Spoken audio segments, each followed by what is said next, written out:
अस्सलाम वालेकुम स्टूडेंट्स। इस सेशन में, इस सेगमेंट में हम कंडीशनल प्रोबेबिलिटी को डिस्कस करेंगे। इससे पहले हम लोग प्रोबेबिलिटी के बेसिक कॉन्सेप्ट्स के साथ मार्जिनल प्रोबेबिलिटी और जॉइंट प्रोबेबिलिटी की बात कर चुके हैं। सो कंडीशनल प्रोबेबिलिटी को हम कुछ इस तरह से डिफाइन करते हैं कि when we are interested in finding the probability of an event when the other event is happened. यानी एक इवेंट की प्रोबेबिलिटी आपने फाइंड करनी हो और उसके साथ आपको ये बता दिया गया हो कि ये दूसरा इवेंट हो चुका है, राइट? मसलन आपको जैसे मैं आपको पहले भी एग्जांपल करवा चुका हूँ, बता चुका हूँ कि अगर आपसे ये पूछा जाए कि एक क्लास है और उसमें से हमने एक स्टूडेंट सिलेक्ट किया है, वो स्टूडेंट जो है मेल है, ये बता दीजिए। फीमेल और मेल दोनों हैं क्लास में। सपोज 10 फीमेल्स हैं, 30 मेल हैं और टोटल 40 हो गए। तो आपको कहा जाता है कि one student is selected and it is found that the student is suppose male. Student जो सिलेक्ट हुआ है वो मेल है। अब आपको ये इंफॉर्मेशन दे दी गई है। उसके बाद आपको ये कहा जाता है कि इस चीज के क्या चांसेस हैं, find the probability that the student pass the examination, कि स्टूडेंट ने एग्जामिनेशन पास किया। अब दूसरा इवेंट पूछा गया, यानी एक इवेंट के बारे में बता दिया गया कि ये हो गया। अब दूसरे इवेंट के बारे में आपसे पूछा गया। जैसे आपको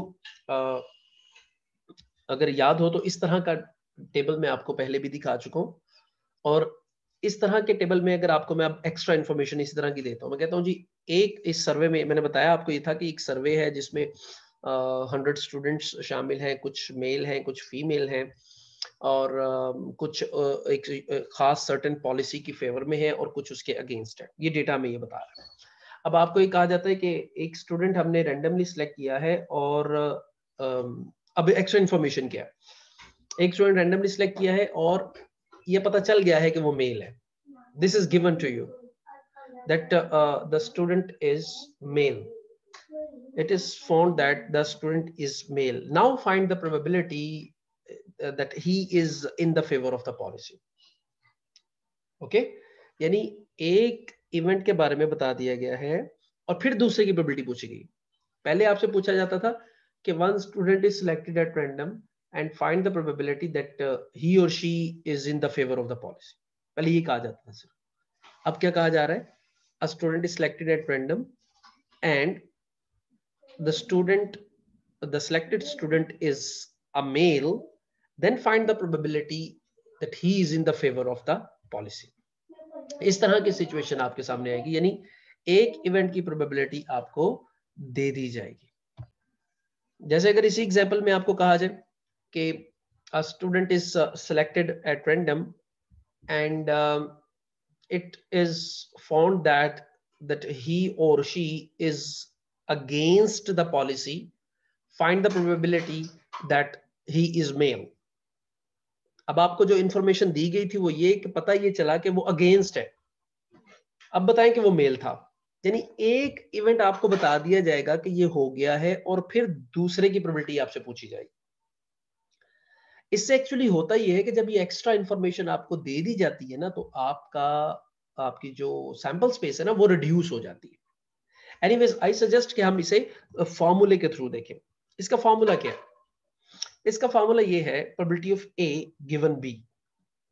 ये गिवन का साइन है, जिसका मतलब ये है कि प्रोबेबिलिटी बताएं ए, एक इवेंट ए की, जबकि बी इवेंट, सपोज कोई भी इवेंट बी होगा जो हो चुका है, उसकी प्रोबेबिलिटी बताएं।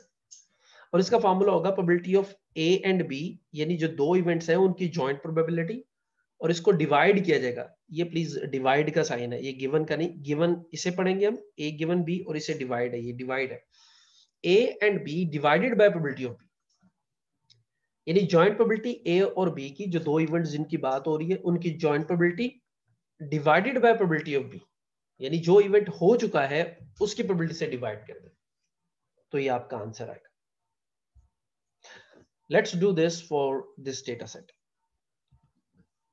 अब आपको क्या कहा जा रहा है? इस डेटा सेट को यूज करके हम पहले मार्जिनल और जॉइंट प्रोबेबिलिटीज को देख चुके हैं। अब मैं आपको इसी डेटा सेट पर कंडीशनल प्रोबेबिलिटीज के बारे में बता रहा हूं, राइट? ओके, कंडीशनल प्रोबेबिलिटी ये है, क्वेश्चन ये हम रेज कर रहे हैं कि प्रोबेबिलिटी बताएं इन फेवर की, given that he is male, given that he is male. एक बात तो ये ज़हन में रखें, अगर आपको कभी ऐसी स्टेटमेंट आए कि find the probability of in favour given that the male, given that के बाद जो लिखा होता है, कभी मैं आपको एग्जांपल्स भी दिखाऊंगा, गिवन दैट के बाद जो स्टेटमेंट पे लिखा होता है वो वाला इवेंट होता है जो हो गया होता है। ओके, सो यहां पर इसे मैंने फिलहाल मैथमेटिकली लिखा हुआ है, probability of in favour given that the male, यानी मेल सेलेक्ट हो गया है ऑलरेडी, ये मालूम है। अब आप इन फेवर, अब फॉर्मूला आपको मैंने अभी जो बताया थोड़ी देर पहले, फॉर्मूला आपको ये बताया कि आपने फॉर्मूला लगाना है प्रोबेबिलिटी ऑफ जो भी दो इवेंट है, एक ऊपर होगा एक नीचे होगा, इनके जॉइंट की, जॉइंट से क्या मुराद है, इन फेवर एंड मेल, ये जॉइंट प्रोबेबिलिटी डिवाइडेड बाय जो इवेंट गिवन दैट है उसकी प्रोबेबिलिटी, प्रोबेबिलिटी ऑफ मेल, ये इसका फॉर्मूला हो गया, right. Probability of male in favour and male divided by probability of male, यानी जो दो इवेंट्स हैं, एक गिवन है एक पूछा गया है, दोनों को जॉइंट यानी दोनों के दरमियान एंड लगाकर ऊपर लिखें और गिवन दैट का साइन लगाएं, जो इवेंट गिवन यानी यहां पर भी गिवन दैट के बाद है उसको, उसकी प्रोबेबिलिटी को नीचे डिवाइड कर दें। अब ऊपर टेबल से ये प्रोबेबिलिटीज आपको पहले मैंने सिखा चुका हूं कि कैसे देखनी है, यानी जॉइंट प्रोबेबिलिटी कैसे देखनी है और मार्जिनल प्रोबेबिलिटी कैसे देखनी है, तो आप इसे ऊपर टेबल से रीड करने की कोशिश करें। So in favour and male, table से बताएं in favour and male, in favour and male, इसकी प्रोबेबिलिटी आप देखें तो ये बनती है इन फेवर एंड मेल, यानी दोनों इवेंट्स आपके पास इकट्ठे आ रहे हैं, दैट इज 15 है ना, तो in favour and male 15 over 100, ये ऊपर वाले इवेंट की प्रोबेबिलिटी होगी, इन फेवर एंड मेल की प्रोबेबिलिटी होगी। तो स्टूडेंट्स, ये हमने जो बटे से ऊपर वाला हिस्सा यानी न्यूमरेटर वाला हिस्सा है, probability in favour and male, उसकी प्रोबेबिलिटी लिखती है। अब ये जो बटे का साइन है, ये ओवर का साइन ये लगाया अब मैंने, ठीक है, ये प्लीज जरा नोट रखें, बल्कि मैं ऐसा करता हूँ आपकी आसानी के लिए इसे ब्रैकेट में कर देता हूँ ताकि आपको थोड़ा समझ आ जाए कि हमने ये प्रोबेबिलिटी फाइंड कर ली है, ठीक है, इन फेवर एंड मेल की। डिवाइडेड का साइन, अब प्रोबेबिलिटी ऑफ मेल, सिर्फ प्रोबेबिलिटी ऑफ मेल, देखिए बाकी कुछ ना सोचें, प्रोबेबिलिटी ऑफ मेल बताएं। प्रोबेबिलिटी ऑफ मेल क्या है, मेल का टोटल दैट इज 60 ओवर 100, तो 60 ओवर 100 कर दें, 60 ओवर 100, ऑलराइट। देखिए मुझे बहुत अच्छे से अंदाजा है कि क्वेश्चन ये है कि आपको इन फेवर की प्रोबेबिलिटी बतानी है, गिवन दैट मेल, मेल हो, मेल आपको पता चल गया, राइट। फिर लेकिन फॉर्मूला आपने यही फॉलो करना है जो लिखा हुआ है, फॉर्मूला यही आप फॉलो करोगे। देखो इन फेवर एंड मेल, ये पूरा एक अलग से देखो, इसको किसी के साथ नहीं मिलाना, इस हिस्से को आपने पूरा अलग से देखने कि मुझे इसकी प्रोबेबिलिटी कैसे फाइंड करनी, सिर्फ इसकी। तो that is in favour and male, वो आपको पता है इन फेवर एंड मेल है तो ये जॉइंट है, जॉइंट वाले सेल यूज होने, एंड कीवर्ड है, ये कीवर्ड अपने माइंड में रख लो, ये एंड और मेल है तो ये जॉइंट प्रोबेबिलिटी आनी है, वो ऊपर आपने लिख दी 15, हमेशा डिवाइड ग्रैंड टोटल पे ही होना है, 100 पे ही होना है, ये मैं पहले भी कह चुका हूं। ये नहीं होना कि अगर गिवन मेल है तो आप 60 पर डिवाइड कर दो, नो, यू विल, इसकी प्रोबेबिलिटी जो है इंडिविजुअली देखनी है और आपने 100 पे डिवाइड करना। अब इसी तरह आपने ये न्यूमरेटर की प्रोबेबिलिटी देखनी है, सिर्फ प्रोबेबिलिटी ऑफ मेल, किसी के साथ नहीं इसे मिलाना। तो प्रोबेबिलिटी ऑफ मेल क्या बनती है, दैट इज 60 ओवर 100, वो आपने डिनोमिनेटर में लिख दी। इसको आप सॉल्व कर लें, तो इसको सॉल्व करेंगे तो जो आपका आंसर आ रहा है दैट इज 15 ओवर 60, यानी ये 100 और ये 100 कैंसिल आउट हो जाएंगे, 15 ओवर 60 आपका आंसर आ जाएगा। ये जो सिंपलीफाई होता है तो इसे कर लें, जैसे इसे आप 1 ओवर 4 भी लिख सकते हैं, कैलकुलेटर से आप इसे डेसिमल्स में भी लिख सकते हैं। So this is how you are to follow the formula. Whatever the formula is, you will follow it. Let's do another example. अब ये क्या है, ये है in favor and female, लिखे उसी तरह फॉर्मूला लिखे, प्रोबेबिलिटी ऑफ इन फेवर, मैं जरा अपनी आसानी के लिए यहाँ से कॉपी कर लेता हूँ ताकि मुझे ये पता है कि मैंने ना सिर्फ मेल की जगह मैंने फीमेल करना है, इन favour and female, in favour and female. Okay, ये डिनोमिनेटर में आ गई किसकी प्रोबेबिलिटी, जो यहाँ पर गिवन था, प्रोबेबिलिटी ऑफ फीमेल नीचे आ गई। अब आप इसको पुट करें, फार्मूले में पुट करें वैल्यूज को, देखें ऊपर टेबल से कि जॉइंट प्रोबेबिलिटी आपने कैसे फाइंड आउट करनी है, और फिर ये मार्जिनल प्रोबेबिलिटी जो डिनोमिनेटर में यूज हुई है ये कैसे फाइंड करनी है।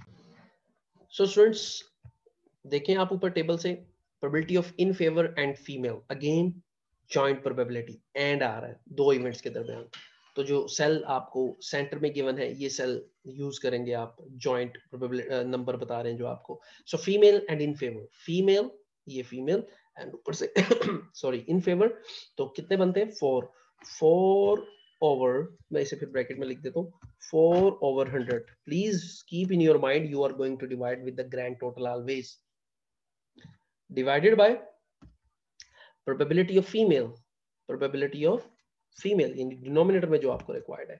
So probability of female is 40 over 100, so this is 40 over 100, 40 divided by 100, ये भी मैं ब्रैकेट में कर देता हूँ ताकि जरा क्लियरिटी से आपको समझ आए। So 100 से कैंसिल आउट हो गया, ग्रैंड टोटल हमेशा ही कट जाएगा, ये जो ग्रैंड टोटल ऊपर भी और नीचे ये हमेशा ही खत्म हो जाएगा, और आंसर बचेगा जो बाकी ऊपर है और जो नीचे डिनोमिनेटर में, दैट इज 4 over 40, ये आपके आंसर है, जिसे आप 1 over 10 भी लिख सकते हैं सिंप्लीफाई करके। ओके, सो ये नीचे जो दो और पॉइंट्स आपको नजर आ रहे हैं, ये आप लोगों ने खुद ट्राई करने, इनको आंसर फाइंड आउट करने की कोशिश करनी है। Male given that in favour, ठीक है, अब आपने male given that in favour की प्रोबेबिलिटी फाइंड आउट करनी है, तो that probably will be male joint, male in favor, मैं जुबानी आपको बताता हूँ, male and in favor ऊपर आ जाएगा, that is 15 over 100 divided by in favor, that is 19 over 100, probably 15 over 19 will be the answer। दूसरे लास्ट पार्ट के लिए male and against, anyways you should try it by yourself, okay। So let's move further। तो ये एक example आपके सामने मैंने रखी है जिसमें डिफरेंट किस्म के क्वेश्चंस हैं जो पूछे गए हैं, जो अभी तक हमने डिस्कशन की है, जॉइंट प्रोबेबिलिटी की, मार्जिनल प्रोबेबिलिटी की, कंडीशनल प्रोबेबिलिटीज की, उनके बारे में क्वेश्चंस हैं यहाँ पर। तो इसे देखते हैं। Consumer agency randomly selected 1700 flights from two major airlines A and B। Airline A table में नजर आ रही है, airline B। The following table gives the two-way classification of these flights based on airline and arrival time. Note that the less than 30 minutes late includes flights that arrived early or on time.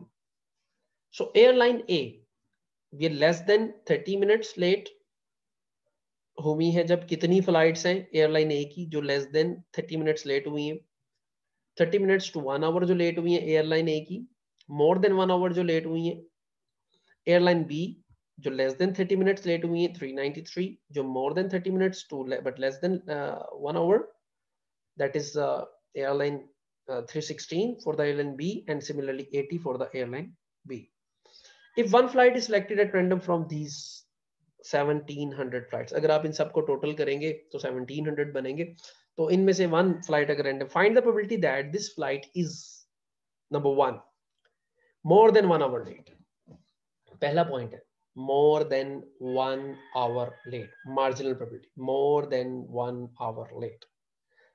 ऐसे question को जो इस तरह table की form में आपको given हो, पहला तरीका ये है कि आप इस टेबल के टोटल कर लें, मार्जिनल टोटल्स इस तरफ भी और ग्रैंड टोटल भी करना है, और फिर आप more than 1 hour late, more than 1 hour late, ये मोर देन 1 आवर लेट, इसके टोटल को ग्रैंड टोटल पर डिवाइड कर दें।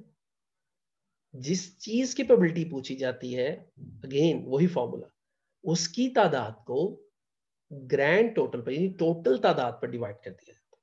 मोर देन 1 आवर लेट, इसका टोटल कर ले और ग्रैंड टोटल पर डिवाइड कर दें। तो आप ये सारे पॉइंट्स ट्राई करेंगे, इसमें कुछ पॉइंट्स आपको कंफ्यूज भी करेंगे, तो वो फिर हम डिस्कस करेंगे। लेकिन इस वक्त मैं आपको बता देता हूँ कि हम लोगों ने अभी तक पॉइंट नंबर बी और पॉइंट नंबर सी डिस्कस नहीं किया है। तो आप अगर ए वाले पॉइंट्स के 4 पॉइंट्स भी कर लें, तो अभी तक ये चीजें हमने डिस्कस की हैं, जिनमें से जो फोर्थ वाला और थर्ड वाला पॉइंट है इसी एग्जाम्पल का, वो कंडीशनल प्रोबेबिलिटी का।